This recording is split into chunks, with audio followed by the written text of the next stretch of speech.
अल्लाह नबी आबाद अम्माबाद। इस्लामी भाइयों, अहल-ओ-याल की किफ़ालत और उनकी देख रेख और उन पर खर्च करने में कोताही करना, लापरवाही करना और इससे एराज़ करना, ये इतना बड़ा गुनाह है कि अगर उसके नामे अमाल में इस कोताही के अलावा और कोई गुनाह ना हो तब भी ये इंदल्लाह मुआख़ज़े के लिए काफ़ी है।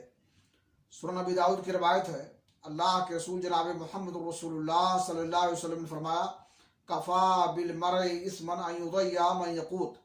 इंसान के गुनाहगार होने के लिए यही काफ़ी है कि वो उन लोगों को ज़ाय कर दे जिनके रिज़्क़ का ज़िम्मेदार हो, उनके हुकूक अदा ना करे और उन पर ख़र्च ना करे।